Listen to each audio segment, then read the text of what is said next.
ঢাকার বাইরে তারেক রহমানের প্রথম সফর সিলেটে।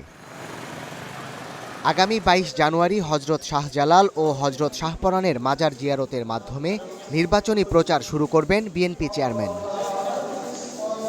মাজার জিয়ারতের পর প্রথমবারের মতো সিলেটে আলিয়া মাদ্রাসা মাঠের সমাবেশে প্রধান অতিথির বক্তব্য রাখবেন তারেক রহমান।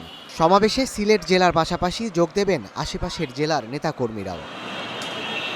জনসভা শেষে তারেক রহমান সড়ক পথে ঢাকার উদ্দেশ্যে রওনা দেবেন। পথে মৌলভীবাজারের শেরপুর ও হবিগঞ্জের শায়েস্তাগঞ্জে আরও দুটি জনসভায় বক্তব্য রাখবেন। পরম আত্মীয় সিলেট আসছেন, সে বিষয়টুকুও সিলেটবাসী মনে রাখছে এবং তার আগমনকে স্বাগত জানাচ্ছে। সিলেট বিএনপি ইতিমধ্যে আমাদের প্রস্তুতি চূড়ান্ত করেছে। যেহেতু সিলেটে একটি জনসভা হবে, আমাদের নেতাকর্মীদের মধ্যে একটি উচ্ছ্বাস, আনন্দ এবং সেই জনসভাতে উপস্থিত থাকার এবং সফল করার একটা ইচ্ছা থেকেই কিন্তু ইতিমধ্যে আমরা আমাদের কাজ শুরু করে দিয়েছি। সিলেটের জামাই তারেক রহমানের আগমনের খবরে উচ্ছ্বসিত সব শ্রেণী পেশার মানুষ। আমরা দামান হিসাবে আমরা যতটুকু সিলেটের মানুষ তান্ডে নিয়ে আমরা গর্ববোধ করি এবং তাই নাওকা তান্ডে আমরা সম্বর্ধনা দেব ইনশাল্লাহ।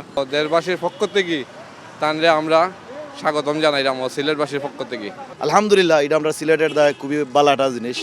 আমরা সব রেডি আছি তাই ওয়েলকাম করার দায়। দোয়া করবা ইনশাল্লাহ আমরা আগামীতে যে সুন্দর করে দেশটারে চালাইয়া নিতে পারোই। প্রথম নির্বাচনী জনসভা জনস্রোতে পরিণত হবে, এমনটাই প্রত্যাশা স্থানীয় নেতাকর্মীদের। Desk report, star news.